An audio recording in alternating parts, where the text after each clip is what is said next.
Hello everyone, welcome back to the channel. I hope आप सब बहुत अच्छे होंगे। Welcome to another video of this series of road to final stage. So here we are, one step ahead in this journey and one step closer to this journey. So इस video में मैं आपके साथ share करूँगी कि मेरा ये पूरा वीक किस तरह से रहा, मैंने इंटरव्यू रिलेटेड क्या चीज़ें की, क्या पढ़ाई की, एंड ओवरऑल मेरी जर्नी, मेरे डेज़ कैसे रहे। So let's start. सबसे पहले यहाँ पर अभी फ़िलहाल मैं स्टेट की जीके कर रही थी।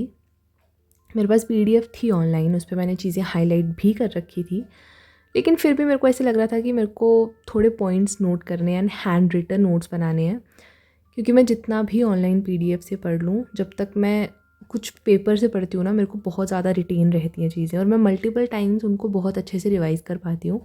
इसीलिए मैं प्रेफर करती हूँ ज़्यादा चीज़ों को लिखना। लास्ट मेरा इंटरव्यू था, दैट टाइम मैंने ऑनलाइन ही नोट्स बनाए थे, मैंने हाथ से नहीं लिखे थे, बट इस बार मेरा मन है तो मैं बना रही हूँ।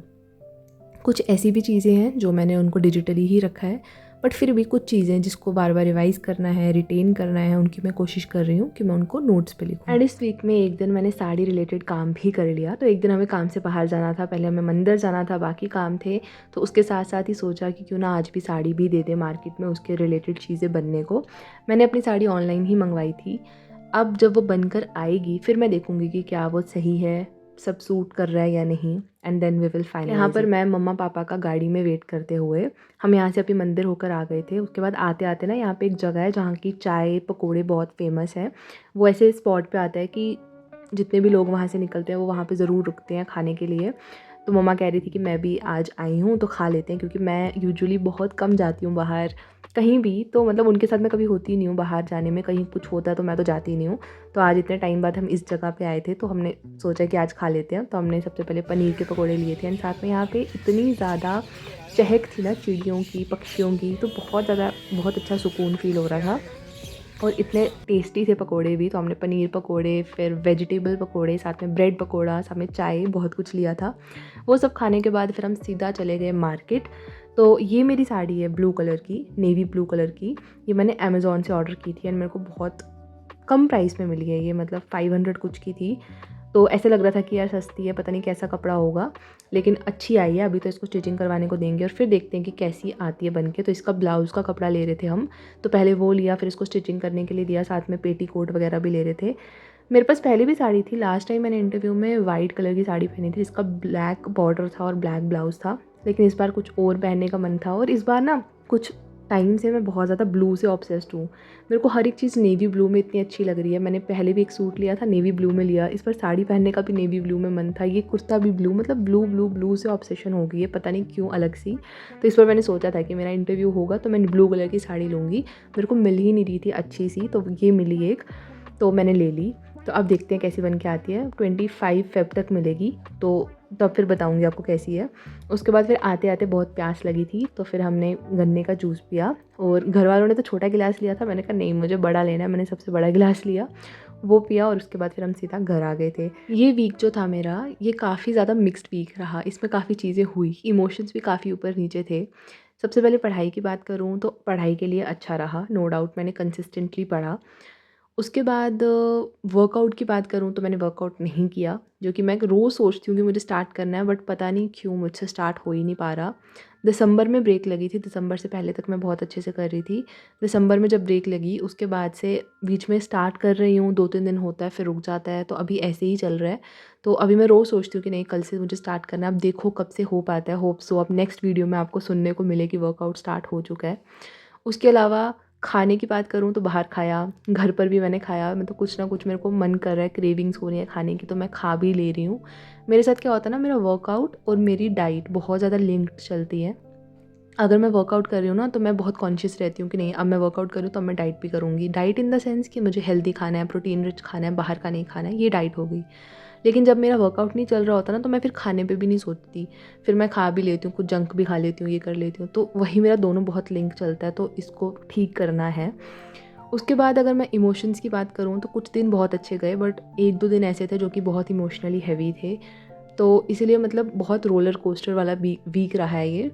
तो इससे मैं आपको यही बताना चाहती हूँ कि हर किसी की लाइफ सीधी नहीं रहती है, स्मूथ नहीं होती है। इमोशंस ऊपर नीचे होते रहते हैं। हम ह्यूमंस हैं, हमारे में हज़ार तरह के इमोशंस हैं, हर एक सिचुएशन के अलग इमोशंस हैं। तो इसीलिए 1 दिन की 2 दिन की परफॉर्मेंस के बेसिस पे अपने आप को जज मत करो। आपकी ओवरऑल परफॉर्मेंस कैसी रहती है 6 महीने में, 7 महीने में, 1 साल में, उस चीज़ के ऊपर फोकस करो। अगर आप एक एक दिन की चीज़ को लेकर पकड़ कर बैठ जाओगे ना, फॉर एग्जांपल आपने 2 दिन नहीं पढ़ाई की, इसको लेकर आप स्ट्रेस ले लोगे अगर कि मैंने 2 दिन नहीं पढ़ा, या फिर किसी दिन आपने कुछ टाइम वेस्ट कर लिया, या फिर किसी दिन आपने कुछ खा लिया और आप बोलो मैंने बाहर का खा लिया, मैंने नहीं खाना था, मेरी डाइट थी, वैसे काम नहीं चलता। आपको एक ओवरऑल, जैसे अगर आप 6 महीने की चीज़ लेके चलो या 1 महीने की चीज़ लेके चलो, बट ये डिपेंड भी करता है कि आपका गोल क्या चीज़ का है।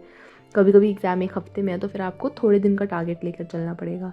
बट कभी अगर आपके लॉन्ग टर्म गोल्स हैं, बड़ी चीज़ है जिसको टाइम चाहिए, तो फिर थोड़ा बड़ा मार्जिन ही लेकर चलो, थोड़े ज़्यादा दिन का ही टारगेट लेकर चलो, थोड़े ज़्यादा दिन का एवरेज लेकर चलो। बस देखते ही देखते एक एक दिन निकलता जा रहा है। 2026 अभी स्टार्ट हुआ था एंड फरवरी के मिडल में हम पहुंच चुके हैं। टाइम का बिल्कुल भी पता नहीं चलता। कैलेंडर पे कैलेंडर चेंज हुए जा रहे हैं। इस रूम में मैंने एंटर किया था जब मैं 2020 में ये रूम बना था मेरा। पहले मैं नीचे ही रहती थी, फिर ऊपर हमने कंस्ट्रक्शन की, न्यू रूम बनाया तो मैंने यहाँ पे शिफ्ट कर लिया।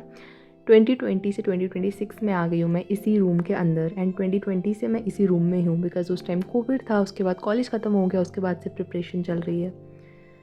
तो 6 साल में मैंने 6 कैलेंडर यहाँ पे ख़त्म कर दिए हैं एंड टाइम इतना जल्दी जा रहा है, कुछ पता नहीं चलता, कुछ भी नहीं। और बस यहाँ पे अभी मैं पढ़ाई कर रही हूँ।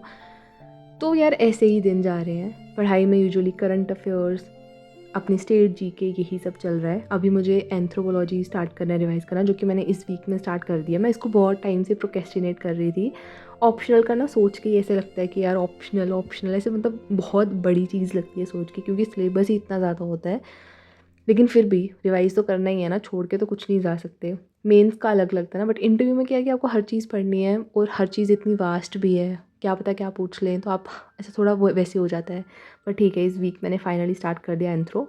एक रीड आउट करूँगी उसको पूरे को, काफ़ी कॉन्सेप्ट तो ऐसे ही क्लियर हो जाएंगे because interview is something where you require concepts, ideas. ज़रूरी नहीं है कि आपको पूरी एग्जैक्ट डिटेल्स याद हों, एग्जैक्ट कुछ याद हो। मेंस का कुछ अलग सीन होता है, तो इसलिए मैंने उठा लिया अब ऑप्शनल भी। होप सो नेक्स्ट वीक तक मैं उसको कंप्लीट कर दूँ। साथ में करंट अफेयर्स एंड ये सब चल रहा है। अच्छा, एक दिन मुझे बहुत क्रेविंग हुई बाहर का खाने की, सुबह सुबह। ये सुबह का टाइम है, आई थिंक 12-1 बजे का। तो मैंने 12-1 बजे ही बाहर से पाव भाजी मंगवा ली और बहुत टेस्टी थी, मज़ा आ गया खाकर। मेरे साथ क्या होता है ना, मेरे थोड़े इमोशंस खाने से लिंक्ड हैं। अगर मैं अच्छा फ़ील नहीं कर रही हूँ तो मेरे को ज़्यादा भूख लगेगी। अगर मेरे को मतलब दुखी हूँ मैं, तो मेरे को ज़्यादा भूख लगेगी, मेरा ज़्यादा अच्छा खाने का मन करेगा। इवन मैं कुकिंग भी करूँगी ताकि मेरा थोड़ा डिस्ट्रैक्टेड रहूँ। तो ये मेरा थोड़ा लिंक्ड है, जो कि नहीं होना चाहिए। अगर हम इमोशंस को खाने से कर लें तो हमारी ओवर ईटिंग, स्ट्रेस ईटिंग होती है, जो कि मेरी हुई थी 2024 में, आई कैन से। हाँ, 2024 में मैंने इतनी स्ट्रेस ईटिंग की थी ना, और मेरा इतना वेट गेन हो गया था, इतना बाहर का ऑर्डर करके खाती थी मैं। तो ये चीज़ होती है, आप समझोगे। कुछ लोग, आप में से भी किसी को हो सकता है स्ट्रेस ईटिंग। कुछ लोग होते हैं जो स्ट्रेस में खाना छोड़ देते हैं, बट कुछ लोग होते हैं जो स्ट्रेस में खाते हैं, जिसकी वजह से उनका माइंड डिस्ट्रैक्टेड रहता है और थोड़े टाइम के लिए ही एटलीस्ट उनको किसी चीज़ से खुशी मिलती है। तो मेरा ये सीन था।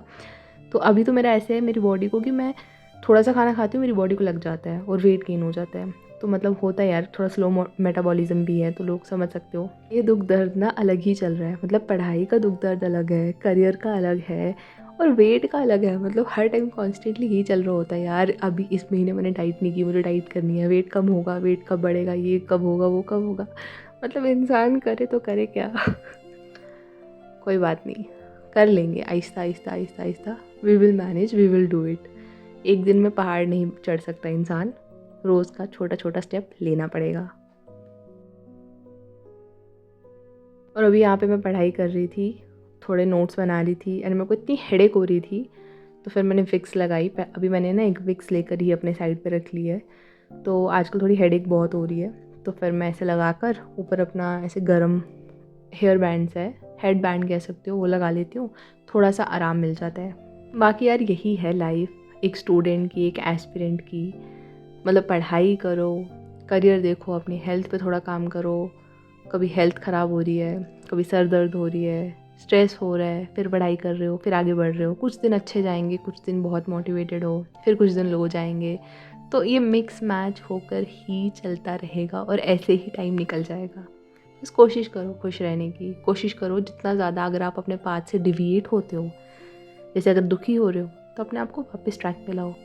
मतलब आपके माइंड में ना एक आइडियल फ्रेमवर्क होना चाहिए कि आपकी आइडियल लाइफ कैसी है, कैसी होनी चाहिए। फिर आपको हर एक दिन ना कोशिश करनी है कि उस आइडियल फ्रेमवर्क के जितना हो सके उतना क्लोज़ आप जा सको। जैसे मुझे पता है कि मुझे 8 घंटे पढ़ना है, मुझे पता है कि मुझे वर्कआउट करना है, मुझे पता है मुझे हेल्दी डाइट खानी है, मुझे पता है मुझे खुश रहना है, मुझे पता है मुझे प्रेयर्स करनी है। ये मेरा आइडियल फ्रेमवर्क है। बट अब ऐसा नहीं है कि हर एक दिन ऐसा ही होगा। किसी दिन मैं 5 घंटे भी पढ़ रही हूँ, किसी दिन मैं 2 घंटे भी पढ़ रही हूँ, किसी दिन मेरा वर्कआउट नहीं हो रहा। इसका मतलब ये नहीं कि जिस दिन मेरा वर्कआउट नहीं हो रहा वो दिन ख़राब था, नहीं। बस मुझे कोशिश करनी है कि जो मेरा आइडियल चीज़ें मैंने अपने दिन में डिसाइड की हैं, हर एक इंसान की अलग अलग चीज़ें हो सकती हैं, उनकी प्रायोरिटीज़ के हिसाब से, उनकी हैप्पीनेस के हिसाब से। तो आपको वही अपना आइडियल डे बनाना है कि कैसा होगा, और रोज़ कोशिश करनी है कि हम उसके जितना हो सके उतना क्लोज पहुंच सकें। इस वीक में मैंने एक पेंटिंग बनाई थी, ये शिवा और पार्वती की, मेरे को बहुत सुंदर लग रही थी। और आज महाशिवरात्रि भी है, तो मेरे को ये पेंटिंग देख के भी याद आ गया, क्योंकि वॉइस ओवर तो मैं पहले कर रही हूँ। सो आप सबको महाशिवरात्रि की बहुत सारी हार्दिक शुभकामनाएं। I hope God bless you all with all your efforts. जो आपने मेहनत की है वो रंग लाएं। जो भी आपकी लाइफ में दुख दर्द पीड़ा है वो सब दूर हो जाए, और आप सबकी लाइफ में बहुत सारी खुशियाँ आएँ। So again happy Mahashivratri. So यहाँ पे मैं चैट जीपीटी के यूज़ से कुछ क्वेश्चंस कर रही थी। देखो क्या होता है ना, काउंटर क्वेश्चनिंग होती है बहुत ज़्यादा इंटरव्यू में, मतलब आपको होती होगी नहीं होती होगी डज़ नॉट मैटर, बट जब आप एक टॉपिक प्रिपेयर कर रहे हो तो आपको उससे रिलेटेड 100 के 100 क्वेश्चन जो बन सकते हैं वो प्रिपेयर करने पड़ते हैं, या सोचने पड़ते हैं, एटलीस्ट ब्रेनस्टॉर्म करने पड़ते हैं। जितना ज़्यादा आप खुद को ग्रिल करोगे, जितना ज़्यादा ब्रेनस्टॉर्म करोगे, उतना खुद ही को फ़ायदा होगा ना। अगर आपके क्वेश्चंस पहले से प्रिपेयर्ड हैं, मान लो एक टॉपिक आपने लिया, उसमें से अगर आपने पॉसिबल 20 क्वेश्चंस को एक बार पढ़ लिया आंसर, एक बार थोड़े पॉइंट्स लिख लिए, तो अगर वही क्वेश्चन आएगा इंटरव्यू में तो आपको पता है क्या आंसर देना है। बिल्कुल ब्लैंक रहने से अच्छा है ना अपने आप को ग्रिल कर लो। तो पहले चैट जीपीटी नहीं था तो खुद से इंसान सोचता था बैठ के, बट अब क्या है कि इसने बहुत हेल्प कर दी है, चीज़ों को ईजी बना दिया है। तो इसका जितना यूज़ हो करा करो, मेंस के लिए बहुत हेल्पफुल है। प्रीलिम्स का मैंने कभी यूज़ नहीं किया। प्रीलिम्स के लिए कभी कोई टॉपिक नहीं समझ आता था तो मैं उसको यूज़ कर लेती थी समझने के लिए, बिकॉज़ ये बहुत ईजी लैंग्वेज में समझा देता है। जैसे साइंस एंड टेक का मान लो कोई टॉपिक है और आपको नहीं समझ आ रहा, मैगजीन में पढ़ा नहीं समझ आ रहा, आप उसको चैट जीपीटी में डालो कि मेरे को बहुत ईजी वर्ड्स में समझा दो, कॉन्सेप्ट क्लियर हो जाएगा। उसके अलावा मेंस और इंटरव्यू में तो मैंने काफ़ी यूज़ किया ये, तो इसलिए मैं हर बार बोलती हूँ आपको, क्योंकि मेरे को बहुत यूज़फुल रहा है ये। सो बस यहाँ पे अभी वीक का मैंने बताया आपको कि मैंने एंथ्रो स्टार्ट कर दिया रिवाइज़ करना, और यहाँ पे मैं एंथ्रो ही रिवाइज़ कर रही हूँ। होप सो नेक्स्ट वीक तक ये भी रिवाइज़ हो जाए। एंड रात को मैंने ना थोड़ा लाइट खाया था, ये सोचकर कि अब से लाइट खाना स्टार्ट करना है, अब से कम खाना है। फिर मैं रात को पढ़ रही थी और रात को 1-2 बज गए थे और मेरे को वापस क्रेविंग होने लगी कुछ खाने की। नीचे गई, किचन में ढूंढा, घूम फिर कर एक ही चीज़ मिलती है इजीली, मैगी। तो फिर बस पढ़ के मैगी बनाई और फिर मैगी खाई, और उसके बाद फिर मैं सो गई थी। So that's it for the video. मिलेंगे नेक्स्ट वीक में नेक्स्ट वीडियो के साथ। Till then take care and just give your best. अच्छा अच्छा खाओ, अच्छी अच्छी एक्सरसाइज करो। मैं भी होप सो नेक्स्ट वीक से सब कुछ करूँगी एंड आपको देखने को मिलेगा for sure. So bye bye, take care.